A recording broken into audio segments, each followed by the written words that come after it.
రవి గారు welcome sir. Hello sir, Andhra Pradesh రాజకీయాల్లో ఒక మైల్ రాయి అనుకోవచ్చు. ఎందుకంటే కూటమి ప్రభుత్వం వచ్చాక సంవత్సర కాలం గడిచింది. కొన్ని సర్వేలు అవన్నీ కూడా చట్టం తన పని తాను చేసుకుపోతుంది అన్నట్లాగా సర్వేలు వాటి పని అవి చేసుకుపోతాయి వినిపిస్తూ ఉన్నాయి. రకరకాల వాదనలు అవి ఎలా ఉంది సార్, సర్వేలు కానీ స్పందనలు కానీ? మామూలుగా ప్రజలు 5 ఏళ్లకు ప్రభుత్వాన్ని ఎన్నుకున్నప్పుడు ఇక ఒక ఏడాది మొదటి సంవత్సరం కాబట్టి క్రమంగా పెరుగుతూ వచ్చింది. ఇది ముఖ్యంగా కాంగ్రెస్ హయాంలో ముఖ్యమంత్రులు మారుస్తుండటంతో 100 రోజులు ఇట్లా అది అలా ఉంచితే మీరు అన్నట్టు మైల్ రాయి ఎందుకు అవుతుందంటే జగన్ ప్రభుత్వం మధ్యలో వచ్చి అది పోయి మళ్ళీ వీళ్ళు రావటము, 3 పార్టీలు కలిసి ఉండటం, వీటన్నిటి వల్ల చాలా ఉద్రిక్తంగానే రాష్ట్ర రాజకీయాలు వాతావరణం ఇవన్నీ ఉన్నాయి. ఈ పరిస్థితుల్లో ఏడాది తర్వాత కూటమి ప్రభుత్వం పట్ల ఎట్లా ఉంది స్పందన అన్నది ఒకటి అందరూ ఒప్పుకుంటున్న విషయం ఏమంటే హామీలు అనేవి చాలా ఇంకా అమలు జరగాల్సి ఉంది. జరిగిన వాటిలో కూడా కొన్ని కొరతలు కూడా ఉన్నాయి కాబట్టి హామీలు 6 సూపర్ 6 ఆ సూపర్ 6 అనేవి ముందు ఖచ్చితంగా అమలు చేయాలి వేగంగా. అది రెండోది వాలంటీర్లను తీసేయటము, తర్వాత రేషన్ షాపు వాహనాలు తీసేయటము, ఇట్లాంటివి ప్రజలు అంతగా రుచించినటువంటివి కాదు. వీటి మీద సర్వేలు రకరకాలుగా చేస్తున్నారు, మీడియా కూడా అటు ఇటు మాట్లాడుతుంది. కానీ కేకే సర్వే అనేది కిరణ్ కుమార్ అతనే అప్పుడు కిరణ్ 164 స్థానాలు వచ్చాయని చెప్పి అప్పుడు సంచలనం. సరే తర్వాత హర్యానా ఢిల్లీలో కొంచెం అటు ఇటుగా వచ్చాయి. కానీ అతను ఇప్పుడు పారావీల్ అనే ఒక కొత్త సంస్థ పెట్టి దాని ద్వారా ఏదో ప్రతి నెల అప్లోడ్ చేస్తాడంట, మీరు ప్రతి వారం చేసినట్టు. సో దానికోసం అతను అనేక పారామీటర్లు అన్నీ కూడా పెట్టాడు. అతను నిన్న దాని గురించి పరిచయం చేశాడు. పూర్తి వివరాలు 12వ తారీఖు విడుదల చేస్తాడు. ఈ లోపల మన మీడియా మిత్రులు అడుగుతారు కదా, అడిగినప్పుడు అతను చెప్పాడు అనమాట. అది సర్వే అనేది అన్ని వివరాలు అప్పుడు చెప్తాను, కానీ ఉదాహరణకు 59% పైన అంటే దాదాపు 60% మంది గ్రామ సచివాలయాలు ఉంటే బాగుండేదని కోరుకుంటున్నారు. మిగతా వాళ్ళు పంచాయతీనే. అప్పుడు అంటే వాలంటీర్లైనా రేషన్ వాహనాలైనా ఇవన్నీ జగన్ తెచ్చిపెట్టినవి, జగన్ కోణమే చూస్తే ప్రజలు సదుపాయం పొందారు కదా ఇక్కడ. అది ఇంకోటి ఉద్యోగ సమస్య కూడా వచ్చింది. ఉద్యోగాలు ఏదో గ్రామంలో ఉండే 5,000 వస్తే బతుకుతూ ఉండినాడు. ఒక్కసారిగా కొత్త ఉద్యోగాలు రాకపోగా ఇవన్నీ పోయేసరికి అది కొంత అసంతృప్తి అది ఉంది. ఇంకొన్ని వాగ్దానాలు సగం సగం ఉన్నాయి. ఇవన్నీ కాకుండా ప్రమోద్ అదేదో ఏడాది కానుక అన్నట్టుగా మొన్న ప్రభుత్వం కేబినెట్ సమావేశమై కొన్ని నిర్ణయాలు చేసింది. ఆ నిర్ణయాల్లో కీలకమైనది ఏంటంటే పని గంటలు పెంచాలి. ఇప్పుడు ఇది వరకు 4 గంటలకు బ్రేక్ ఉండేది, ఇప్పుడు 5 గంటలకు బ్రేక్ ఇస్తారు. మామూలుగా 6 గంటలకు బ్రేక్ ఇవ్వచ్చు అని కొత్త రూల్ పెట్టారు. 6 గంటలంటే ఒక పూట, ఒక రోజు చేయించుకోవాల్సింది ఒక పూటే చేయించుకొని యాజమాన్యాలు పంపించేస్తాయి. రెండవది అమరావతిలో క్వాంటమ్ వ్యాలీ ఇవి అన్ని పెడతాం ఇది అంటున్నప్పుడు మహిళలతో రాత్రిపూట కూడా బాగా పనిచేసి డ్యూటీ చేయించుకోవచ్చు అని అదొక శాసనం చేశారు. ఇవన్నీ మహిళా సాధికారత అంటారు.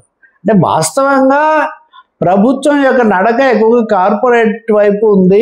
ఎకరా భూములు కేటాయించడం కానీ జాబితాలు కట్టి ప్రజలకు సంబంధించిన వాటిలో కొంత వెనుకబాటు ఉంది. ఇంకోటి ఏమో విద్యుత్ రేట్లు స్మార్ట్ మీటర్లు పెట్టి చేయటము, ఇంటి పన్నులు పెంచడం, ఇలా మొత్తానికి అసంతృప్తి కొంత పెరుగుతూ ఉంది. అప్పుడేమో జగన్ బటన్ సంక్షేమం. మీకు ఆసక్తి కలగచ్చు, చాట్ జీపీటీని అడిగారు జగన్కు చంద్రబాబు నాయుడుకు తేడా ఏంటని. ఎవరో అడిగారు, మీరైనా అడగచ్చు. చాట్ జీపీటీ ఏం చెప్పిందంటే జగన్ ఏమో సంక్షేమ పథకాలకు ఎక్కువ ప్రాధాన్యత ఇచ్చాడు, దీర్ఘకాల ఇవి ఆయన ఉపేక్షించాడు. చంద్రబాబు నాయుడు ఏమో మౌలిక సదుపాయాలు అంటున్నాడు, కానీ సంక్షేమం కంటే కార్పొరేట్లకు ఈ లాంగ్ టర్మ్ అఫైర్స్కు ఈయన ఎక్కువ ఇస్తున్నాడు అన్నట్టుగా చెప్పారు. సో ఇది చాట్ జీపీటీ చెప్పింది స్థూలంగా ప్రజల దృష్టిలో ఉన్నదే. అయితే దీర్ఘకాలంలో జనరల్గా ఈ చాట్ జీపీటీలు అలాంటివి వార్తలు వచ్చిన సారాంశాలు వీటిలోంచే వాటికి అందుబాటులో ఉన్న సమాచారమే ఇస్తాయి. ఊరికేనే మ్యాటర్ ఆఫ్ ఇంట్రెస్ట్ మన దీన్ని బట్టే తప్ప. అక్కడ ఈ కేకే సర్వే అనే దాన్ని తీసుకుంటే వాళ్ళు గతసారి చాలా అనుకూలంగా ఇచ్చిన సర్వే కదా, కాబట్టి వ్యతిరేకము వైసీపీ అనడానికి ఏం లేదు. వాళ్ళు చెప్తుంది కూడా ఈ కొంత ఈ అసంతృప్తి. రెండోది విధానాల పరంగా చూస్తే నేను చెప్పాను. లిక్కర్ పాలసీ రాకముందు అయితే ఇంకా వ్యతిరేకత ఎక్కువ ఉండేది.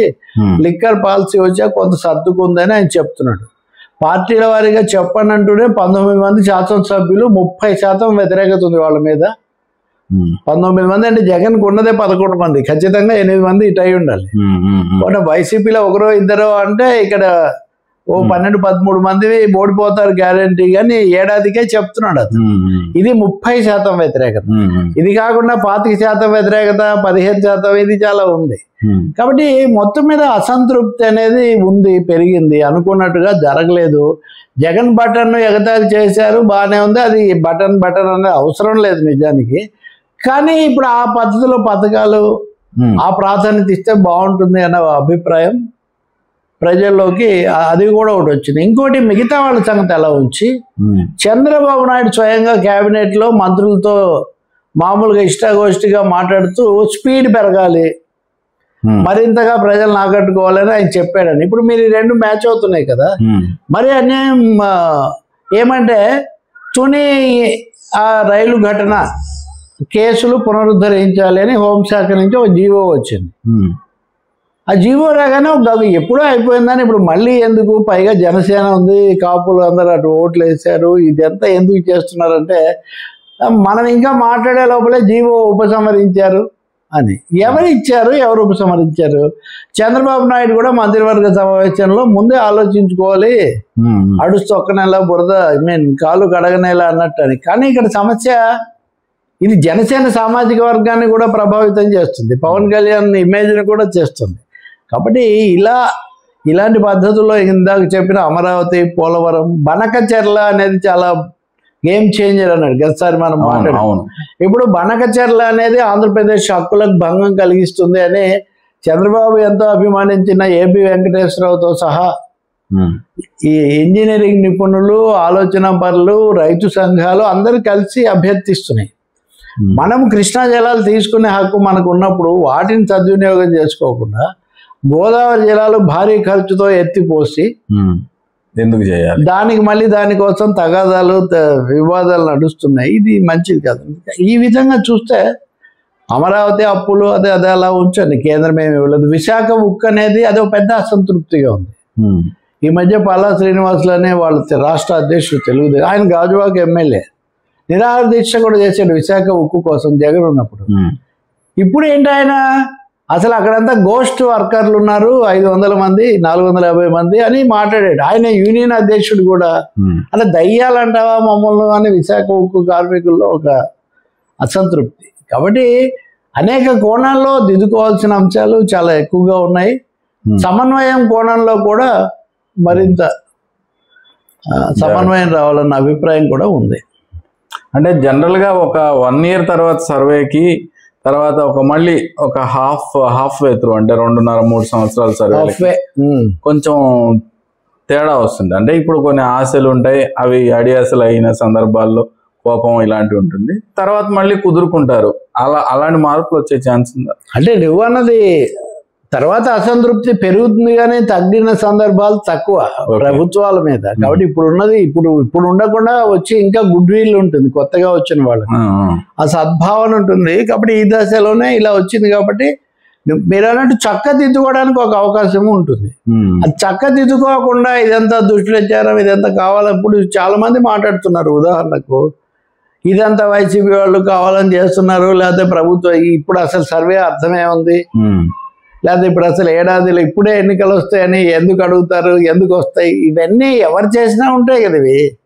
కాబట్టి ఖచ్చితంగా అన్ని అద్భుతంగా లేవు, కొరతలు సమస్యలు ఉన్నాయి. డబ్బులు లేవు, ముందు డబ్బులు కేంద్రం ఇవ్వడం లేదు, దాన్ని గట్టిగా అడగడం లేదు, ఏం జరుగుతుంది? కాబట్టి కూటమి కొంత రాజకీయ సంబంధమైన దీంట్లో వెళ్తుంది. ఇంకోటేమో ఈ రెడ్ బుక్ ఎక్కువైపోయి ఎంతసేపు రెడ్ బుక్, అరెస్టులు, కేసులు, ఇది కూడా కొంత నెగిటివ్ అవుతుంది. ఈ విషయం చంద్రబాబు కూడా గుర్తించి ఆ సమావేశంలో కూడా చెప్పాట. మనం ఊరికే మనల్ని అరెస్ట్ చేశారని మళ్ళీ మనం అరెస్టులు చేస్తామని బయలుదేరటం కాదు, జాగ్రత్తగా సాక్ష్యాధారాలను బట్టి వ్యవహరించాలి అని. కాబట్టి ఇవన్నీ చూసినప్పుడు జాగ్రత్తగా ఉండాల్సిన అవసరం అయితే స్పష్టంగా కనిపిస్తుంది.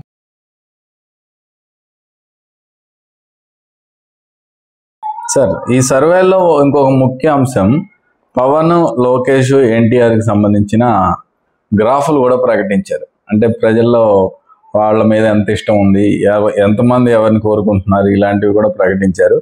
ఏమంటారు సార్ వీటి గురించి? ఇది ఇంట్రెస్టింగే. ఎందుకంటే లోకేష్ను మన దాదాపు మనం అనుకున్నాం కదా, ఎలివేషన్ ప్రమోషన్ అయిపోయింది, డిక్లరేషన్ మాత్రం మిగిలిందని. పవన్ ఏమో అంతకుముందే డిప్యూటీ చీఫ్ మినిస్టర్, సీఎం అని అడుగుతుంటారు ఎక్కడికి పోయినా. జూనియర్ ఎన్టీఆర్ వచ్చి ఉండాలని మాది కూడా మహానాడే.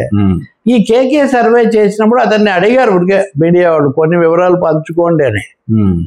అతను ప్రధానంగా చెప్పింది ఏంటంటే జూనియర్ ఎన్టీఆర్ పేరు రావటము, జూనియర్ ఎన్టీఆర్ నాయకుడు అయితే బాగుండని చాలా మంది భావిస్తున్నారు. ఇప్పుడు 7% ఉంది. అంటే అసలు రాజకీయాల్లో లేడు, నేను అది చెప్పడం లేదు, అయినా అతనికి 7% ఉంది అంటే ఇది చెప్పుకోదగింది. ఈ కూటమి మద్దతుదారుల్లో, జగన్ మద్దతుదారుల్లో కూడా దాదాపు 19% మంది జూనియర్ ఎన్టీఆర్ అయితే బాగుంటుంది అని వైసీపీకి ఓట్లు వేసిన వాళ్ళు కూడా భావిస్తున్నారు. కాబట్టి ఈ రెండు చూసినప్పుడు జూనియర్ ఎన్టీఆర్ పొటెన్షియల్ అపోనెంట్ లేదా పొటెన్షియల్ ఛాలెంజర్ అవుతాడు అని సర్వే చేసిన ఆయన యొక్క అభిప్రాయం. రెండో తెలుగుదేశానికి సంబంధించి చూస్తే లోకేష్ వర్సెస్ జూనియర్ ఎన్టీఆర్ అని ఇది ఎప్పుడు వైసీపీ వాళ్ళు ఎక్కువ మాట్లాడుతున్నారు.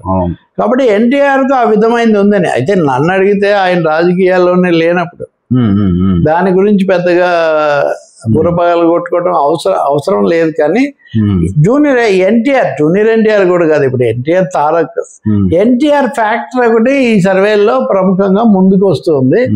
ఆయనకు కూడా ఒక స్లాట్ ఉంది, ఆయనకు కూడా ప్రజలు ఆయన గురించి కూడా కొంత ఆలోచిస్తున్నారు అనే ఒక అంశం మటుకు దీంట్లో వస్తుంది. మరి ఎన్టీఆర్ ఎవరికి పోటీ? జగన్, లోకేష్, పవన్ వీళ్ళందరినీ కాదని ఎన్టీఆర్ కూడా ఈ మాత్రం ఓటింగ్ ఉందంటే అది ఎందుకు జరిగింది?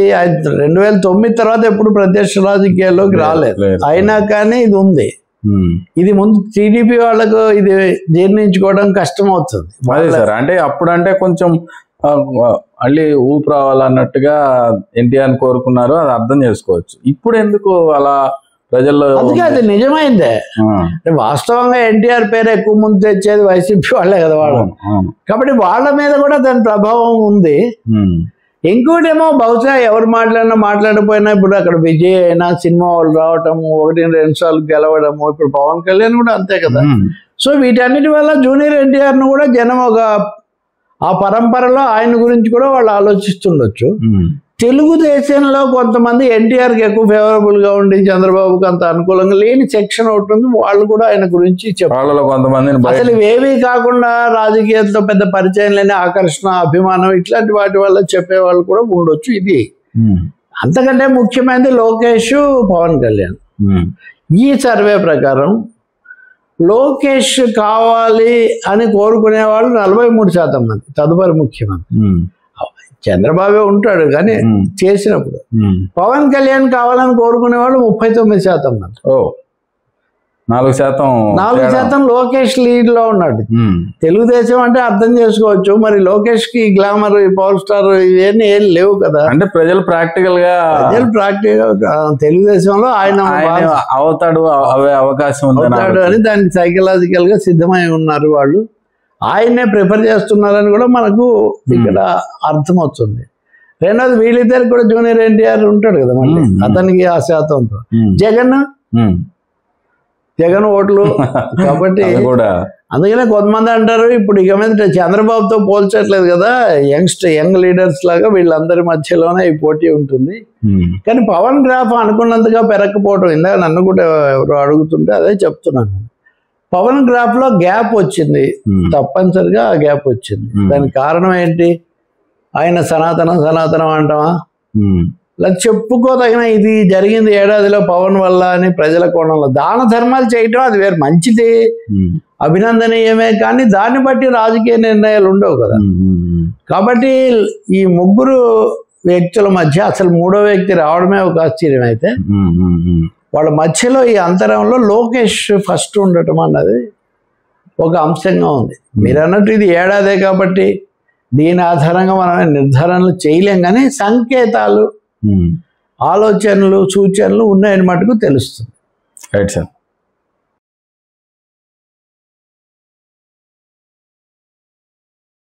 సార్, మన లీగల్ కార్నర్కి వద్దాం. Yeah. అంటే మన లీగల్ కార్నర్లో సిజేఐ గారు మన ఇండియన్ సాయిల్ మీద కాకుండా అదర్ సాయిల్ మీద ఒక కామెంట్ చేశారు. న్యాయ వ్యవస్థ పట్ల మనం ఇంకా జాగ్రత్తగా ఉండాలి అన్నట్లుగా ఆయన వ్యాఖ్యలు ఉన్నాయి. ఏమంటారు సార్? నిజంగానే భారత ప్రధాన న్యాయమూర్తి సిజేఐ జస్టిస్ బిఆర్ గవాయ్ లండన్లో ఈ న్యాయ వ్యవస్థ జ్యుడిషియరీకి సంబంధించి జరిగిన ఒక రౌండ్ టేబుల్లో పాల్గొన్నారు మన ప్రతినిధిగా. అంటే వివిధ దేశాల ప్రధాన న్యాయమూర్తులు. అక్కడ ఆయన చెప్పినటువంటి మాటలు కొంచెం ఆందోళన కలిగించేవి, కొంచెం కనువిప్పు కలిగించేవిగా కూడా ఉన్నాయి. న్యాయ వ్యవస్థ యొక్క ప్రతిష్టను, విశ్వసనీయతను అవినీతి దెబ్బతీస్తుంది అని ఆయన అన్నారు. ఇంకెవరన్నా ఈ మాట అంటే అది కొంచెం అభ్యంతరకరమో లేదా కోర్టు ధిక్కారమో ఇట్లా అనేవాళ్ళు. సాక్షాత్తు ఈ వ్యవస్థకు ఆధ్వర్యం వహిస్తున్న ప్రధాన న్యాయమూర్తే అవినీతి అన్నది ఒక బెడదగా తయారైంది, ఇది విశ్వసనీయతను, గౌరవాన్ని దెబ్బతీస్తుంది అన్నారు. ఈ అన్నదానికి ఆ జస్టిస్ యశ్వంత్ వర్మ తొలగి అభిశంసనం దాన్నేమో ఆయన ప్రస్తావించలేదు. కానీ న్యాయమూర్తులకు సంబంధించి ఆరోపణలు, అవినీతి ఆరోపణలు, వివాదాలు ఇవన్నీ రావటం ఇబ్బందిగా ఉంది అని చెప్పారు. కానీ అంతకంటే కీలకమైన 2 విషయాలు చెప్పారు. ఇది మనం గత వారం కూడా మాట్లాడాం. పదవీ విరమణ తర్వాత అంటే న్యాయమూర్తిగా బాధ్యతలు విరమించాక వేరే పదవులు తీసుకోవటం అన్నది అసలు గౌరవం తగ్గిస్తూ ఉంది. మీరు ఎప్పుడైతే ఇది అవగానే పదవులు తీసుకున్నారో ఇక్కడ ఉన్నప్పుడు కూడా ఆ ప్రభావంలో ఉన్నారని భావించడానికి అవకాశం ఏర్పడుతుంది. ఇది అపోహ కాదు, నిజంగా. దానికి తగినట్టే చాలా మంది అసలు ఇంకా ఇక్కడ పదవీ విరమణ చేయకముందే వేరే పదవులు ఫిక్స్ చేసుకొని మ్యాచ్ ఫిక్సింగ్ లాగా బయటకు వెళ్ళిపోతున్నారు. కాబట్టి ఇది న్యాయ వ్యవస్థ గౌరవం దెబ్బతీస్తుందని. అంతకంటే తీవ్రమైంది, పదవిలో ఉండగానే ఫలానా పార్టీ తరఫున మేము ఎన్నికల్లో పోటీ చేస్తామని చెప్పడం. అసలు న్యాయమూర్తుల ఎన్నికల్లో పోటీ చేయొచ్చో చేయకూడదో దీని మీద ఒక వివాదం ఉంది ఎప్పటి నుంచో. ప్రజాస్వామ్యంలో అందరికీ హక్కులు ఉన్నట్టు వాళ్ళకు ఉంటాయి, కానీ కొన్ని గౌరవప్రదమైన బాధ్యతలు ఉంటాయి కదా. కోల్కతా హైకోర్టు న్యాయమూర్తి అభిజిత్ బెనర్జీ ఆయన నేను రాజీనామా చేయాలనుకుంటున్నాను, చేస్తాను, నేను రాజీనామా చేశాక ఒక రాజకీయ పార్టీలో చేస్తాను అని ప్రకటించాడు. ఏది ధర్మాసనం మీద నుంచి. ఇంతకంటే అన్యాయం ఉండదు కదా. నిష్పక్షపాతంగా దూరంగా ఉండాల్సిన వాళ్ళు నేను ఒక రాజకీయ పార్టీ తరఫున పోటీ చేస్తానని ధర్మాసనం నుంచి చెప్తే పోనీ అనుకుంటే ఈ అభిజిత్ అనేవాడు అంతకుముందు తృణమూల్ కాంగ్రెస్ మీద తీవ్రమైన తీర్పులు ఇచ్చినాడు. తృణమూల్ కూడా ఇట్లాంటి పనులు చేస్తుంది, లేదని కాదు. కానీ అలాంటి తీర్పులు ఇచ్చిన ఒక న్యాయమూర్తి నేను ముందే రాజీనామా చేసి బీజేపీ తరఫున ఎన్నికల్లో పోటీ చేస్తానని చెప్తే అందరూ ఒకసారిగా చాలా ఇబ్బందికరంగా తయారైన పరిస్థితి. కాబట్టి ఇది ఉండకూడదు. పదవీ విరమణ తర్వాత రాజకీయాల్లో చేరటం అనేది దీనికి కూలింగ్ పీరియడ్ అంటారు మామూలుగా. దానికి మధ్యలో గ్యాప్ ఉండాలి, కనీసం 5 ఏళ్ళు ఉండాలని ఒక మాట. So justice Gavai, chief justice Gavai నేనైతే ఉండను అని చెప్పాను, వేరే పదవులు తీసుకోనని. నాలాగే ఇంకొంతమంది కూడా చెప్పారు. కానీ ఈ పద్ధతిని అయితే జాగ్రత్త పడాల్సిన అవసరం ఉంది. ఈ 2 హెచ్చరికలు చాలా కీలకమైనవి. ఇంకో మాట అన్నాడు ఆయన, న్యాయ వ్యవస్థ స్వచ్ఛతతో పాటు స్వతంత్రతను కూడా కాపాడుకోవాలి అన్నాడు. అంటే జస్టిస్ యశ్వంత్ వర్మ లాంటివో లేకపోతే ఇలాంటి ఉదాహరణలు చూపించి కొంతమంది అసలు ఈ కొలీజియం పద్ధతే తప్పు, ఈ న్యాయమూర్తులకు అదుపు లేదంటున్నారు, వాళ్ళు స్వేచ్ఛను హరిస్తూ అంటే ఇప్పుడే జరుగుతున్నాయి అని ఒకవైపు చెప్తుంటే పూర్తిగా న్యాయ వ్యవస్థ స్వతంత్రత పోతే ఎట్లా? అసలు ఎందుకు వచ్చింది పరిస్థితి కొలీజియం అంటే కేంద్రంలో ఉన్న వాళ్ళు సీనియారిటీని పద్ధతులను పక్కన పెట్టి ఇష్టానుసారం నచ్చిన వాళ్ళను ఇక్కడ నియామకాలు చేస్తుంటే కాదు అని మేము కొలీజియం పెట్టుకోవాల్సి వచ్చింది. ఇప్పుడు దాన్ని మార్చకుండా ఇదే ఎలా అవుతుంది? కాబట్టి స్వచ్ఛతను, స్వతంత్రతను కాపాడుకోవటం అన్నది న్యాయ వ్యవస్థకు చాలా కీలకం అని ఆయన. అయితే లండన్లో జరిగింది కూడా అంతర్జాతీయంగా న్యాయ నిపుణుల యొక్క సమావేశం, రౌండ్ టేబుల్. అక్కడ ఆయన ఈ విషయాలు చెప్పాడు. కానీ ఇవి ఒక విధంగా మన దేశంలో న్యాయ వ్యవస్థ యొక్క పరిస్థితిని, అందులో ఉన్న సవాళ్లను చెప్తాయి. దాని మీద విమర్శలు ఏం తప్పు కాదు. ఈయన ఇప్పుడు సాక్షాత్తు ప్రధాన న్యాయమూర్తి అంశాలు చెప్తున్నప్పుడు ఇంకా మిగతా వాళ్లకు అభ్యంతరం ఉండాల్సిన అవసరమే లేదు అని మనకు అర్థమవుతుంది. వీటిని చక్కదిద్దుకోవడానికి ఏం చేస్తారు, ఎప్పుడు చేస్తారు అన్నది మనం చూడాలి. Okay sir.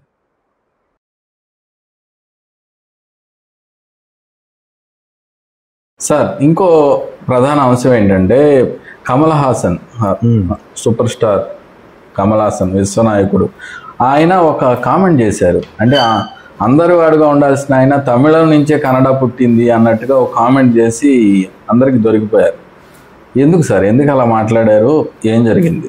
అంటే నిజానికి అంత తీవ్రమైన విషయం కాదు అది. కమల్ హాసన్, పవన్ కళ్యాణ్, ప్రకాష్ రాజ్ ఇట్లా సినీ ప్రముఖులు కొంతమంది రాజకీయాల్లో వాళ్ళ పాత్ర ఉంది కదా. కమల్ హాసన్ ఆయన వెళ్ళాడు, ఆయన మణిరత్నం దర్శకత్వంలో నాయకుడు తర్వాత చాలా ఏళ్ళకి నటిస్తున్నాడు. ఎక్స్పెక్టేషన్స్ ఇవన్నీ ఉన్నాయి, వయసులో పెద్దవాడయ్యాడు. అక్కడ మాట్లాడుతూ ఆయన రాజ్ కుమార్ కుమారుడు కూడా అక్కడ ఉన్నాడు, పృథ్వీరాజ్, అతని సమస్యల్లో అన్ని చెప్తూ ఆ ఉత్సాహంలో అసలు రెండు భాషలు ఒకటే, తమిళం నుంచే కన్నడం పుట్టింది అన్నాడు. అనగానే అంతకుముందు మీరు అన్నట్టు జయలలిత హయాంలో కావేరీ జలాల మీద ఇట్లాంటి కొన్ని డిస్ప్యూట్స్ ఉన్నాయి వాటి. కానీ నిజానికి రజనీకాంత్ మన కన్నడ నుంచి వచ్చాడు, చాలా కనెక్షన్ ఉంది, జయలలిత కూడా సంబంధాలు ఉన్నాయి. సో అది అవగానే బీజేపీ వాళ్ళు ముఖ్యంగా క్షమాపణ చెప్పాలి లేకపోతే సినిమా రానివ్వు అన్నారు. వాళ్ళని చూసి మేము ఎక్కడ వెనబడిపోతామని సిద్ధరామయ్య ముఖ్యమంత్రి వీళ్ళు కూడా అన్నారు. కమల్ హాసన్ ఒకటే అన్నాడు, నేను ప్రేమతో అన్నాను, ప్రేమ క్షమాపణ చెప్పదు, ఇది ఒక లైన్ తీసుకున్నాడు. నిజంగా కూడా చూస్తే నేను కన్నడ నాయకులు మాట్లాడినా కూడా కొన్ని చూశాను. అసలు స్థూలంగా ద్రావిడ భాషలైన తెలుగు, తమిళ, కన్నడ ముఖ్యంగా ఇవి ఒకే కుదురు నుంచి వచ్చాయి. ఏది ముందు ఏది వెనక అంటే తమిళం కొంచెం ప్రాచీనమైంది, తర్వాత కన్నడం, తర్వాత తెలుగు. మనం ఇందట ఆర్డర్ చూస్తే ఇది స్థూలంగా అందరూ భాషావేత్తలు చెప్పే విషయం. వీటన్నిటికీ మూలం ప్రోటో ద్రావిడ అంటారు, అంటే ఆది ద్రావిడ భాష నుంచి ఇవన్నీ వచ్చాయని. సో అన్నీ ఒకే కూతురు నుంచి వచ్చాయన్నప్పుడు దాని నుంచే వచ్చాయనే పదం వాడాడేమో ఆయన. నేను ప్రేమతో అన్నాను, నేనేం తక్కువ చేయట్లేదు అని చెప్తున్నాడు. పైగా ఆయన స్వభావం తెలిసిన వాళ్ళు కూడా భాషలు మతాలు అన్నిటికీ అతీతంగా లౌకికంగా ఉండాలని చెప్పే వ్యక్తి. పైగా అన్ని భాషల్లో నటించి హిందీలో కూడా మొదటిసారి దక్షిణాది ఇది విజయ పతాక ఎగరేశాడు. మణిరత్నం కూడా అదే ఏక్ దూజే కెలియే ఇదంతా కూడా. కాబట్టి ఆయన కూడా ఇప్పుడు అందరూ మాట్లాడుతున్న కాశ్మీర్ మీద రోజా సినిమా తీసి ఒక కొత్త వరవడి పెట్టినవాడు బొంబాయికి అని. కాబట్టి వాళ్ళకేదో సంకుచితత్వంతో అని ఉంటారని నేను అనుకోను. క్షమాపణలు చెప్పడం అన్నప్పుడు మటుకు హైకోర్టు కూడా కోప్పడి మీరు క్షమాపణలు చెప్పండి అంటే, నేనైతే క్షమాపణలు చెప్పను, నా సినిమా విడుదల అయితే అవుతుంది లేదు నేను చెయ్యను కావాలంటే అని ఒక వైఖరి ఆయన తీసుకున్నాడు. రాజ్ కుమార్ గారి కొడుకుని కూడా ఏం చప్పట్లు కొట్టాడు, దాంట్లో తప్పు ఉంటే ఎందుకు కొడతాడు అని. కాబట్టి ఇక్కడ సమస్య ఏమంటే ఆ తర్వాత కూడా వ్యాసాలు వచ్చాయి. ఆయన మాట్లాడిన దాంట్లో పెద్ద అభ్యంతరం పెట్టాల్సింది లేదు, కానీ రాజకీయంగా వాళ్ళు వ్యతిరేకత తెచ్చారు.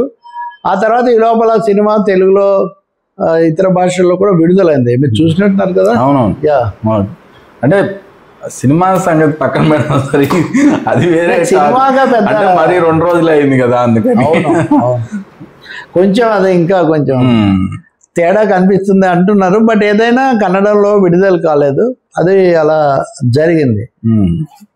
చాలా భిన్న భాషలు విశ్వాసాలు ఉన్నాయి కాబట్టి జాగ్రత్త తీసుకోవాల్సిందే నిజమే. కానీ ఎక్కడైనా చిన్న పొరపాటు దొరికితే దాన్ని పెద్ద చేసి ప్రజల మధ్య తేడాలు పెంచడం మటుకు అది అవాంఛనీయమైన.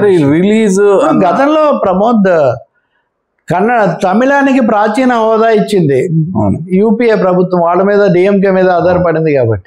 అప్పుడు తెలుగులో మేమంతా తెలుగుకు ప్రాచీన హోదా కావాలి అని అడిగాం. ఉత్తర తెలుగుకు, మలయాళానికి, తమిళానికి, కన్నడానికి అన్నిటి. ఇప్పుడు దేశంలో 11 భాషలకు ప్రాచీన హోదా మనకి ఇవ్వడానికి ముందు సంస్కృతానికి ఇచ్చారు.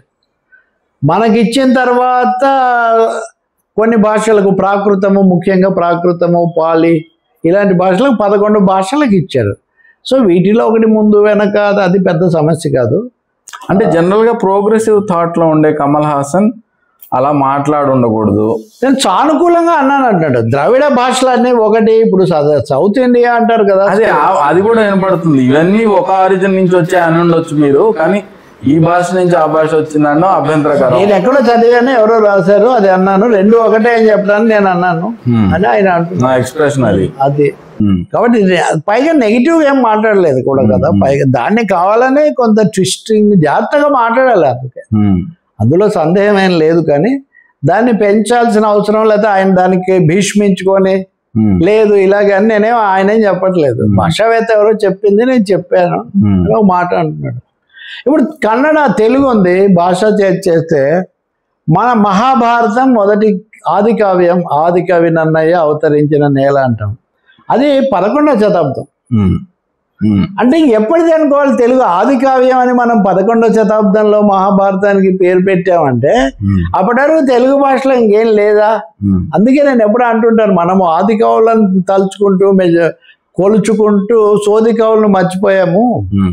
భాష అన్నది సోదిలో పుడుతుంది, ఎవరో ఎక్కడ జానపదులు ఎవరు ఏదో పాడుతుంటారు, నడుస్తుంటుంది, ఇదంతా ఉంటుంది. తమిళమే ప్రాచీనం అనుకోవడానికి ఒకే ఒక కారణం ఉంది, ఎట్లాగో చర్చ వచ్చింది కాబట్టి చెప్తాను నేను. అది సంగం సాహిత్యం అనేది తమిళంలో మొదటిది. ఈ సంగం సాహిత్యం అనేది ప్రాథమికంగా బౌద్ధ మతానికి సంబంధించింది. ఈ బౌద్ధ మత విషయాలు ఆ సాహిత్యాన్ని మన తెలుగు వాళ్ళకు వచ్చేసరికి ఛాందసులు ప్రాచీనులైన వాళ్ళు వైదిక సాహిత్యం ఉండాలి, ఇతర సాహిత్యాలు ఉండకూడదని వాటిని తిరస్కరించారు. అసలు గ్రామ్య భాష యోగ్యం కాదన్నారు. అందుకే కదా వాడుక భాష కోసం ఇంత ఉద్యమం జరిగింది ఇక్కడ. కాబట్టి మనం ఎప్పుడైతే ఆ వారసత్వాన్ని తోచిపుచ్చామో మనం నష్టపోయాం. ఇప్పుడు కన్నడ దానికంటే చిన్నది, 850 క్రీస్తు శకం, ఇంకేదో అంటున్నారు, క్రీస్తు శకం అంటలేదు. తమిళమేమో బీసీ అంటుంటే ఇదేమో క్రీస్తు శకం అంటే తెలుగేమో 11వ శతాబ్దానికి పడుతుంది. మరి మహాభారతం రాసిన నన్నయ్యకు నారాయణ భట్టు కన్నడ, ఆయన సహాయపడ్డాడు, తెలుగు భాషను సంస్కరించాడు కాబట్టి ఈయన ఆది కవి అన్నాడు. కన్నడ నారాయణ భట్టు సహాయంతో అందుకే తెలుగు అక్షరాలు కన్నడ అక్షరాలు అందుకే ఆయనకి దగ్గరగా ఉంటాయి చాలా. లిపిలో ఉంటాయి, మాటలు కూడా కొన్ని పదాలు ఉమ్మడిగా. తమిళంలో కూడా చాలా పదాలు. చల్ల రాధాకృష్ణ శర్మ అనే ఒక పండితుడు, ఆయన తెలుగు తమిళాల మధ్యలో ఉండే సారూప్యత గురించి ఎంతో ఆయన రాశాడు. కాబట్టి అందులో ద్రవిడ భాషల మధ్యలో మణిరత్నం పుస్తకం చదువుతూ ఉంటే దాంట్లో కూడా ఆయన ఒక అంశం రాశాడు. మీరు ఫస్ట్ సినిమా కన్నడలో చేశారు కదా, మీకేమి ఇబ్బంది కలగలేదా అని అడిగినప్పుడు, మోరార్లెస్ ఈ 4 లాంగ్వేజ్లు ఒకటేనండి, మొత్తం ద్రవిడ భాషలన్నీ మోరార్లెస్ ఎక్స్ప్రెషన్ వైజ్ గా ఒకటే, కొంచెం పదాలు విభజన తేడాలు ఉండొచ్చు కానీ అని ఆయన చెప్పాడు. మనం ఎప్పుడన్నా ఒకసారి మాట్లాడదాం. ఆశ్చర్యం కలిగించేటన్ని తమిళ పదాలు తెలుగులో ఉన్నాయి, ఆశ్చర్యం కలిగించేటన్ని కన్నడ పదాలు కూడా. ఇప్పుడు పులిహోర అంటారు ఉదాహరణకు, పులి అన్నది కన్నడ నుంచి వచ్చినటువంటి దాని, హోరా అన్నది కూడా అదే, పులిసింది అని తెలుగులో అంటాం. హోరా అన్నదేమో అన్నమును వాళ్ళు హోరా అంటారు ఉదాహరణకు. అట్లా చాలా ఉన్నాయి ఇట్లా కంబైన్డ్ పదాలు అన్నమాట. సరే, ఈ రిలీజ్ల విషయం మాట్లాడితే, అంటే హరిహర వీరమల్లు మీద లాస్ట్ 2 వారాల క్రితం బాగా కాంట్రవర్సీ జరగడం, జైన్ ఆపడానికే మీరు స్ట్రైకులు చేస్తున్నారు అనడం, ఇవన్నీ జరిగాయి. ఇండస్ట్రీ పెద్దలు ఖండించారు. అదే ఇప్పుడేమో సినిమా దానంతకు అదే రిలీజ్ అవ్వట్లేదని ప్రకటించారు. కళ్యాణ్ గారు కూడా అమౌంట్ వెనక్కి ఇచ్చారని కూడా వచ్చేసింది. ఏంటి సార్, అంటే అంత కాంట్రవర్సీ అప్పుడు అయింది, ఇప్పుడేమో సింపుల్ గా క్లోజ్ చేశారు. అదే కదా, మల్లు లేదు, థ్రిల్లు లేదు, చిల్లు మటుకు చిన్న థియేటర్లకు అన్నట్టు తయారైంది ఈ పరిస్థితి. షేక్స్పియర్ మచ్ అబౌట్ నథింగ్ అంటాడు, ఏం లేని దానికి వట్టి హడావుడి అని. నిజంగా కొంచెం జాగ్రత్త పడి ఉండాల్సింది. ఇప్పటికి 3 సార్లు వాయిదా పడింది ఆ సినిమా. 4-5 ఏళ్ల నుంచి నిర్మాణం జరుగుతూ ఉంది. ఆ ఏఎం రత్నం ఓపికగా చేసుకుంటూ వచ్చాడు. ఈసారైనా ఏదో జరుగుతుందంటే అది వాయిదా పడింది. ఇలా వాయిదా పడుతుందని అందరికీ సందేహంగా ఉన్న సినిమా. మీరు ఇంకొకటి, ప్రమోషన్ యాక్టివిటీ ఏం లేదు, మనకు తెలుసు కదా, మీడియాకు వస్తారు, ఇవేమీ జరగడం లేదు. పవన్ కళ్యాణ్ దాని గురించి అసలు చెప్పడం లేదు, అప్డేట్స్ లేవు. ఇలాంటి వస్తుందో రాదో స్పష్టత లేని సినిమా గురించి కుట్ర ఏంటి? కుట్ర అయితే ఉంది. ఆ కుట్ర ఎవరు ఎందుకు చేశారనేది పరిశోధించుకోవాల్సింది ఎవరికి వాళ్ళు. రాని సినిమా గురించి అనవసరమైన వివాదం పెంచుకొని సింగిల్ థియేటర్లు మనం ఇదివరకు కూడా మాట్లాడాం. బతకడానికి వాళ్ళు మాకేదో రెంట్స్ కాకుండా షేర్ ఇవ్వండి, మొదటి వారం కూడా షేర్ ఇవ్వండి, తర్వాత 2 వారాల తర్వాత సినిమాలే ఉండలేదు. ఇంకా లేనప్పుడు ఏది ఇస్తే షేర్ ఇస్తే ఉంది, అసలు ప్రేక్షకులే అక్కడ లేకపోతే అని. కాబట్టి పవన్ కళ్యాణ్ నటుడుగా కానీ ఉప ముఖ్యమంత్రిగా కానీ చిన్న థియేటర్లను సానుభూతిగా అర్థం చేసుకొని వాళ్ళు తోడుగా ఉంటే బాగుండేది. ఆయనకంటే ముందే కందులు దుర్గేష్ మంత్రి బయలుదేరి దర్యాప్తు జరపాలని ఇవన్నీ కూడా చేయటం, అగరకు అల్లు అరవింద్, దిల్ రాజు అందరి విషయాలు మాట్లాడాల్సిన పరిస్థితి కూడా వచ్చింది. ఇంత చేస్తే సినిమా ఏమో రాలేదు. ఇప్పుడు తప్పకుండా చాలా ఒక విధమైన చాలా విడ్డూరమైన పరిస్థితి ఏర్పడింది కదా. ఎందుకు రాలేదన్న దాని మీద కూడా చాలా వ్యూస్ ఉన్నాయి. ఇప్పుడు మీరు ఇందాక ఆ సినిమా గురించి అన్నట్టే, దానికి ఇంకా పూర్తిగా బిజినెస్ జరగలేదు, ఇదంతా రాలేదని ఒక వెర్షన్. నా వ్యక్తిగత అభిప్రాయం అయితే క్రిష్ తీసే చాలా సినిమాలకు ఆ పరిపూర్ణమైన ఇది రాకుండానే ఆయన మొదలు పెడతాడు. అది గౌతమి పుత్ర శాతకర్ణి అనండి, ఎన్టీఆర్ కథన, ఎన్టీఆర్ మీద సినిమా తీస్తే అది కూడా సక్సెస్ కాని పరిస్థితి. అంటే అది కూడా ఈ సినిమా మొదట ఆయన అనుకున్నది పవన్ సనాతనం అంతా మ్యాచ్ అయిందా లేదా నాకు తెలియదు. దర్శకుడు మారాడు, కొత్త దర్శకుడు వచ్చాడు, జ్యోతికృష్ణ. ఏఎం రత్న ఏమన్నాడు, జ్యోతికృష్ణ వచ్చాడు, షాక్ అయిపోతాడు క్రిష్ ఇప్పుడు చూస్తే అన్నాడు. అంటే ఆయన అంత షాక్ అవ్వటం ఎందుకు జరుగుతుందో తెలియదు. ఏదైనా ఇవన్నీ ఇలా జరిగి ఉండకూడదు. పవన్ కళ్యాణ్ ఇమేజ్కి రెండోది నటుడుగా మళ్ళీ రావాలి, రంగప్రవేశం చేస్తారు అని అంటున్నప్పుడు అది ఎన్టీఆర్ 4 సినిమాలు తీసాడండి రాజకీయాల్లోకి వచ్చాక. వయసులో ఈయనకంటే కనీసం ఒక 15 ఏళ్ళు పెద్దాడు కదా, ఎన్ని పాత్రలు వేసాడు. ఆ వేసినవి కూడా డిఫరెంట్. శ్రీనాథ కవి సార్వభౌముడు, సమ్రాట్ అశోక, సరే మేజర్ చంద్రకాంత్, సరే ఇలా తీసాడు. కాబట్టి బహుశా పగటి మీద ఆయన ప్రణాళిక లేకపోవటము దాని అంతటి వల్ల ఇలా జరిగి ఉండాలి. డబ్బులు వెనక్కి ఇవ్వడం అనే దానికి ఎక్కువ ప్రచారం వచ్చింది. ఆయన 11 కోట్లు అడ్వాన్స్ తీసుకున్నది వెనక్కి ఇచ్చాడు అంటున్నారు. అది అంతవరకు మంచిదే, కానీ ఇతర ఖర్చులు అవన్నీ కూడా చాలా ఉంటాయి కదా, ఇది నిర్మాతకు సంబంధించి. తెలీదు పూర్తి వివరాలు మనకు.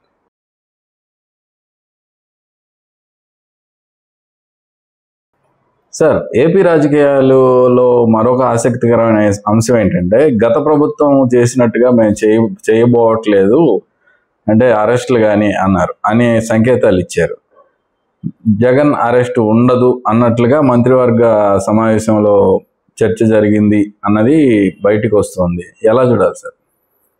అంటే వాళ్ళే అందరికీ అధికారిక లీకులు ఉంటాయి కదా, మీకు తెలుసు కదా మీడియాలో. సో అఫీషియల్ లీక్స్ ఇవి. అన్ని మీడియాలో ఒకటే విధంగా వచ్చింది ఒక విషయం అంటే అది దాదాపు అధికార సమాచారం. సో అధికారికంగా ముఖ్యమంత్రి చంద్రబాబు నాయుడు అక్కడ మాట్లాడుతూ తప్పు చేసిన వాళ్ళకి శిక్షలు పడాల్సిందే, చర్యలు తీసుకోవాల్సిందే, కానీ ఊరికే హడావుడి పడిపోయి తగిన ఆధారాలు లేకుండా మనం వాళ్ళని తీసుకెళ్ళి పెడితే తర్వాత కోర్టులలో ఇంకేదైనా అయితే మనకు అది నష్టం. అది కాబట్టి పకడ్బందీగా సాక్ష్యాధారాలతో సహా చేయగలిగినప్పుడే మనం అడుగు వేయాలి అనే మాట చెప్పారని. ఇంతకుముందు కూడా వాళ్ళు చెప్తున్నారు, రెడ్ బుక్ ఎవరిని వదిలిపెట్టమని అన్నప్పటికీ తప్పు చేసిన వాళ్ళను పద్ధతి ప్రకారం ఇలాంటివన్నీ పెడుతున్నారు. కాకపోతే ఈ మధ్య వరుసగా అదేది లిక్కర్ కుంభకోణం వచ్చి లేకపోతే ఇంకా చాలా అంశాలు వచ్చాక జగన్ దగ్గరికి వస్తుంది. తాడేపల్లి ప్యాలెస్ తలుపు తడుతూ ఉంది, ఈ రోజు రేపు అరెస్ట్ తప్పదు, ఈ పద్ధతిలో చాలా వినపడ్డాయి. విజయసాయి రెడ్డి కూడా ఆయన కూడా అటువైపు పార్టీ నుంచి బయటకు వచ్చి జగన్ మీద తిరుగుబాటు చేశాడు కాబట్టి ఇంకా అన్ని దొరికిపోయాయి అని. కానీ ఇవన్నీ కూడా జగన్ అరెస్ట్ చేయడానికి సరిపోతాయా? విజయసాయి రెడ్డితో సహా ఎవరు ఆయన పేరు చెప్పట్లేదు. అంతకుముందు కృష్ణమోహన్ రెడ్డి, ధనంజయ రెడ్డి ఇవన్నీ జరిగాయి కదా. సో ఇప్పుడు చంద్రబాబు చెప్పాడని చెప్తున్నది ఏంటంటే, నన్ను అరెస్ట్ చేశారు జగన్ కాబట్టి నేనేదో ఆయన వెంటనే అరెస్ట్ చేస్తానంటే అది ఎలా కుదురుతుంది? పకడ్బందీగా మనం చేయాలి, అది చేసిన తర్వాత ఇబ్బంది లేకుండా ఉండాలి. ఆ సమయంలోనే ఈ ముద్రగడ పద్మనాభం ఆ విషయం గురించి కూడా ఆయన అక్కడ చెప్పారనమాట. ఇక రెండవది దీని అర్థం ఏంటి, దీని ద్వారా ఆయన చెప్పదలుచుకున్నది ఏంటి? ఒకవేళ మంత్రివర్గ సమావేశంలో చెప్పారని అనుకున్నప్పటికీ దాన్ని బయటికి చెప్పాల్సిన అవసరం ఏముంది? చిట్చాట్లో చెప్పింది మంత్రులకే కదా. అంటే ఈ మెసేజ్ ప్రజలకు చేరాలి అని ప్రభుత్వము మరి ముఖ్యంగా చంద్రబాబు భావించారనేది మనకు అర్థమవుతుంది. దానికి కారణం ఏంటంటే వెంటాడుతున్నారు ఇప్పటికే ఈ ఏడాది దాటుతున్న సమయంలో అరెస్టులు, కేసులు అవి ఇవి అనుకుంటూ వాళ్ళ మీదే ఫోకస్ ఉండడం మనకు శ్రేయస్కరం కాదు. వాళ్ళు చేసిన తప్పు మనం చేయకూడదు అనేది ఒకటి కాదు. ఇవన్నీ వెంటనే జరుగుతాయా లేదా, లేకపోతే మళ్ళీ మనం ఇదే ఏమంటారని. మూడో ముఖ్యమైన విషయం ఇంతకుముందు కూడా నేను చెప్పాను, జగన్ అరెస్ట్ చేయడానికి కేంద్ర ప్రభుత్వం దగ్గర వీళ్ళు ప్రస్తావించారు, మోదీ దగ్గర, అమిత్ షా దగ్గర. మీ దగ్గర సాక్ష్యాధారాలు ఉంటే మీకు చేతన, మీకు కుదిరితే మీరు చేసుకోండి, మాకేం సంబంధం లేదని వాళ్ళు అన్నారు. అనేది గతంలో మనం చెప్పుకున్న ఒక మాట. వాళ్ళు చెప్తున్నారు మీరు అరెస్ట్ చేసుకుంటారా చేసుకోండి. చంద్రబాబును అరెస్ట్ చేసినప్పుడు జగన్కి అప్పుడు కూడా ఇదే చెప్పారు, మీ దగ్గర ఆధారాలు ఉంటే చేసుకోండి, కానీ మేమేదో రంగంలోకి వచ్చి సిబిఐ చేయాలి, ఈడీ ఎన్ఫోర్స్మెంట్ డైరెక్టరేట్ చేయాలంటే అది మేము చెయ్యం అని ఇలా వాళ్ళు చెప్తున్నారని. కానీ నిన్న చంద్రబాబు నాయుడు మొన్న ప్రత్యేకించి ఈ అంశం చెప్పాడు అంటే ఇంకొక అడుగు ముందుకు వేసిందా బీజేపీ, ఏమన్నా కొంచెం బ్రేక్ వేసిందా, అదంతా మంచిది కాదు అని వాళ్ళు ఏమైనా సలహా ఇచ్చారా అని సందేహం ఎందుకు కలుగుతుందంటే ఆ పార్టీకి సంబంధించిన అధికార ప్రతినిధి ఒక ఆయన ఆనం వెంకటరమణారెడ్డి అన్నీ మాట్లాడుతుంటాడు, జగన్ మీద బాగా గేలి చేస్తూ ఉంటాడు. ఆయన మాట్లాడుతూ అసలు ఇన్ని వేల సార్లు వాయిదాలకు హాజరైనా లేకపోతే తప్పించుకు తిరుగుతున్నా, ఇన్ని 5,000 రోజులు బెయిల్ మీద ఉన్నా కేసు ఇంకొకటి ఏం లేదు, ఎందుకు సిబిఐకి ఇవన్నీ చూస్తుంది సిబిఐ కదా. కాబట్టి సిబిఐ వీటిని స్పీడప్ చేయడం లేదు, జగన్ స్వేచ్ఛగా తిరగడానికి అవకాశం కల్పిస్తుందన్న ఫిర్యాదో కోపమో ఏదో టీడీపీకి ఉంది అనేది స్పష్టమవుతుంది. ఇదేదో ఇప్పుడు మారిపోతుంది, జగన్ ఏదో పట్టేసుకుంటారన్న నమ్మకం వాళ్ళకి కలగడం లేదు. కాబట్టి ఇప్పుడు ఉండదు అనే ఒక సందేశం జనానికి పంపిస్తే మంచిది అనే ఉద్దేశంతో ఇది చేసినట్టు అర్థమవుతుంది. ఇక రెండోది వైసీపీ వాళ్ళు చాలామంది వరుసగా కేసులు అరెస్టులు ఇవన్నీ సాగుతూనే ఉన్నాయి కదా. సో ఈ క్రమంలో కొంతమంది ఎవరో నేను మాట్లాడితే నాకు కింద కామెంట్ పెట్టారు, మీరేమో ఇలా చెప్తున్నారు, వాళ్ళ ఛానల్స్ అన్నీ అరెస్ట్ చేస్తారని మారుమోగిపోతున్నాయి. నిజంగా మరి మారుమోగిపోతుంటే చంద్రబాబు ఇలా ఎందుకు చెప్పాడు? ఏదో లాభం లేని వ్యాపారి వరదన పోడని చంద్రబాబు ఊరికనే చెప్పడు, దాన్ని ఊరికనే బయటికి తీసుకురారు కదా. కాబట్టి వాళ్ళకి ఇష్టం లేని బ్రేక్ ఏదో పడుతుంది. రెండోది అధికార ప్రతినిధి అలా మాట్లాడాడు అంటే ఇది టీడీపీకి కొంచెం ఇబ్బందికరంగా కూడా ఉంది, వాళ్ళు దీన్ని జీర్ణం చేసుకోలేకపోతున్నారు, అందుకే అసంతృప్తిని అలా ఈయన ద్వారా బయట పెట్టించారు అని మనకు అనిపిస్తుంది. And last but not least Pawan Kalyan కూడా ఏదో వెంటనే లోపలేసేయాలన్న దానికి అనుకూలంగా లేడు. అంతకుముందు ఆయన గట్టిగా మాట్లాడేవాడు కదా, అరెస్ట్ అనేది ఆయన ఎక్కువ చెప్పాల, మామూలు వ్యక్తిగతంగా విమర్శలు చేస్తూ వచ్చారు ఆయన. అంటే వ్యక్తిగతంగా అంటే రాజకీయ విమర్శలు, జగన్ మీద ఫోకస్గా. ఆయన కూడా మనం ఏదో కక్ష సాధింపుతో చేస్తామో అరెస్ట్ అని అనిపించుకుంటే అది మనకు నష్టం అనే ఒక ఫీలింగ్ పవన్ కళ్యాణ్ కూడా ఉంది. ఈ అన్ని కారణాల వల్ల ఈ ప్రక్రియ ఆలస్యం అవుతూ ఉంది అని చెప్తున్నారు. Right sir.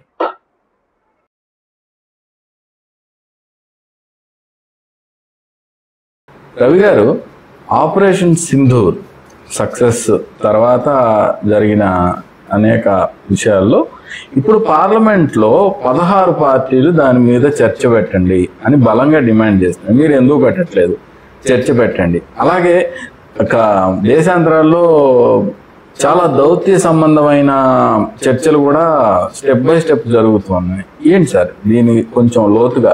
వాస్తవంగా కాంగ్రెస్తో సహా అలాగే వామపక్షాలు, ప్రాంతీయ పార్టీలు 16 పార్టీలు ఇండియా వేదికకు సంబంధించిన సమావేశమై మొన్న అధికారికంగా వాళ్ళు అడిగారు, ఉమ్మడిగా పార్లమెంటు ప్రత్యేక సమావేశం పెట్టి చర్చలు జరపండి, అసలు ఆపరేషన్ సింధూర్ ఏమైంది, మీరు అన్న సక్సెస్ అని ఎప్పుడైంది. 4 రోజుల తర్వాత ఏదో మనం విరమించాము, ఆ తర్వాత రకరకాలు వచ్చాయి.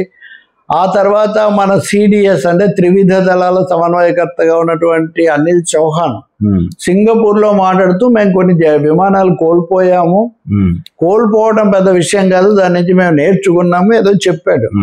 ఇప్పటి వరకు మీరు చెప్తున్న దానికి విదేశాల్లో అది కూడా సీరియస్ చెప్పిన తర్వాత ఈ సమస్య ఏంటి, అంతకుముందు కూడా అటువంటి చూచాయిగా వచ్చినటువంటి సందర్భం ఉంది.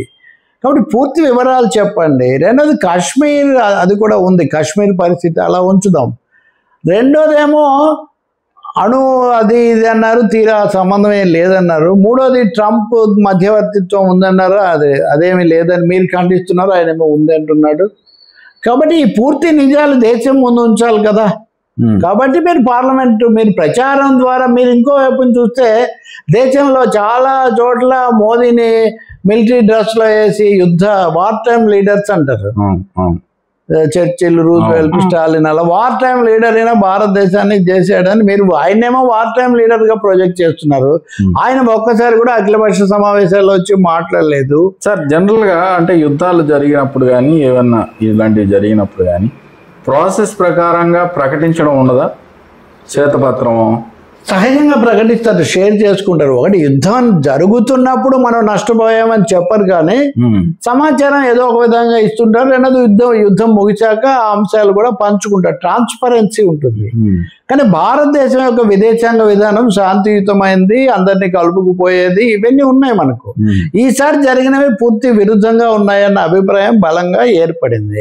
అది కాక మోడీ సెంట్రిక్ గా మోదీ మోదీ మోదీ విశ్వగురువు అన్నట్టుగా, అరే అలీన విధానం, శాంతి, మనకున్న సంబంధాలు, ఇవన్నీ బాధ్యతాయుతమైన దౌత్య దేశం మనది. ఆ పరిస్థితి పోయి మోదీ అనే ఒక వ్యక్తి, మోదీ నాయకత్వం, మోదీ విశ్వగురు, మోదీ ట్రంప్ సంబంధాలు, వీటి మీద ఆధారపడాల్సి రావడమే ఒక పెద్ద సమస్య. ఇంకా రెండో అంశం ప్రమోద్, ఈ విషయంలో భారతదేశంలో అంటే ఏ ఫారిన్ పాలసీ అయినా విదేశాంగ విధానం, foreign policy natural and extension of domestic policy. దేశీయ విధానాన్ని కొనసాగింపుగానే విదేశాంగ విధానం ఉంటుంది. ఎప్పుడైతే మీరు మత రాజకీయాలు, హిందుత్వం అనేది, తర్వాత ముస్లిం హిందూ అనే చర్చలు, లేదా కాశ్మీర్ 370 ఇవన్నీ వివాదాస్పదమైనాయో విదేశాంగ విధానం వీటికి ఎక్స్టెన్షన్ అవుతుంది కదా. సో సంఘ పరివార ఆలోచన ధోరణి వాటన్నిటికి సంబంధించి జరిగింది. మూడోది పేరు కూడా, ఆపరేషన్ సింధూర్. మంచిది, సింధూరం భారత మహిళలు గౌరవిస్తారు. కానీ బీజేపీ నాయకులు ఇంటింటికి వెళ్ళి సింధూరం ఇవ్వాలి అని ఒక క్యాంపెయిన్ పెట్టారు. మోదీ కూడా సభల్లో నా నరాల్లో రక్తం కాదు సింధూరం ప్రవహిస్తుంది అని చాలా గంభీరంగా మాట్లాడారు. భారతీయ మహిళలకు సింధూరం పరమ పవిత్రమైంది, సెంటిమెంటల్. సింధూరం గురించి ఇలా మాట్లాడినా ఎక్కువ మంది ఇష్టపడరు. ప్రకాష్ రాజ్ ఇందాక మనం మాట్లాడాం కదా, మూడో వ్యక్తి, అతను చేసింది అది. సింధూరం అన్నది మహిళలకు ముత్తైదువులతో వచ్చి పెడతారు, కానీ మోదీ గారు పురుషులు వచ్చి మేము మా పార్టీ తరఫున బొట్టు పెడతామంటే మహిళలు అది యాక్సెప్ట్ చేయరు అని ఆయన అన్నాడు. కాబట్టి సెంటిమెంటల్ కోణం కూడా దీంట్లో వచ్చింది. ఇంక ఇది కాకుండా మధ్యప్రదేశ్ మంత్రి చేసిన వ్యాఖ్యలు, ఇట్లాంటివన్నీ పక్కన పెట్టేద్దాం. సో ఒక విధంగా అనేక కోణాల్లో దీని మీద సందేహాలు, కొత్త సమాచారాలు ఏర్పడినటువంటి ఒక పరిస్థితి ఏర్పడింది. దీన్ని ఎలా చక్కదిద్దాలంటే దీనికి ఉన్న ప్రజాస్వామ్యంలో ఉన్న ఒకే ఒక మార్గం పార్లమెంటును పెట్టి అక్కడ చర్చించటం. సో ప్రాపగాండా ద్వారా కాదు, పార్లమెంట్ ద్వారా దీనికి సమాధానం ఇవ్వాలి అని ప్రతిపక్షాలు కోరుతున్నాయి. దీంట్లో నిజానికి అభ్యంతరం పెట్టాల్సింది ఏం లేదు. పార్లమెంట్లో వాళ్ళకే ఆధిక్యత ఉంది కాబట్టి ఎన్డీఏ కూటమికి వాళ్ళు అక్కడ మాట్లాడవచ్చు, వాళ్ళకి కావాల్సినటువంటి కోణం వాళ్ళు చెప్పొచ్చు, ప్రతిపక్షాలు అడిగేవి ప్రతిపక్షాలు అడుగుతాయి. ఇంకా మీరు చివర కూడా 2 అంశాలు చెప్తాను. దౌత్యపరమైన అంశం చెప్పారు. ముందేం ప్రతిపక్షాలను వీళ్ళు సంప్రదించలేదు, తర్వాత ఏదో చెప్పారు. ఆ తర్వాత దౌత్యం ముందు చేసి తర్వాత ఘర్షణ, అంటే ముందు ఘర్షణ చేసి తర్వాత దౌత్యం, అన్ని పార్టీలను కలపాలన్నారు. అందులో కూడా కాంగ్రెస్కి ఇష్టం లేని శశి థరూర్ను వాళ్ళకి నాయకుడిగా పెట్టారు. ఇవన్నీ జరిగాయి, ఓకే, అయినా కానీ సర్దుకోవచ్చు. కానీ దౌత్యపరంగా మనం విజయం సాధించాలంటే స్పష్టమైన సాక్ష్యాధారాలు, డాక్యుమెంట్స్, వాటికి సంబంధించి సేకరించాలి. ఆ ప్రయత్నమే జరగలేదు. ఎంతసేపు ఇది వీరోచితంగా ఇది చెప్పుకోవడం, ప్రచారం, వార్ లీడర్షిప్ తప్ప మీకు ఎందుకు అంతర్జాతీయంగా మనం ఏకాకులయ్యాం? ఎందుకు అయ్యామంటే ఇది చాలా ఆశ్చర్యకరమైంది. పాకిస్తాన్కి ఇప్పటికీ ఐఎంఎఫ్ $1,000 కోట్ల 100 కోట్ల డాలర్ల రుణం ఇచ్చింది. 100 కోట్లు అంటే మనం డాలర్లు కాబట్టి చాలా దాదాపు 10. ఆ తర్వాత ప్రపంచ బ్యాంకు కూడా $4,000 కోట్ల ఇచ్చింది. అన్ని దేశాలు బలపరిచినాయి. ఆపరేషన్ సింధూర్ తర్వాత, పహల్గామ్ దాడి తర్వాత కూడా పాకిస్తాన్ 2 అంతర్జాతీయ సంస్థల నుంచి అప్పు తెచ్చుకోగలిగింది.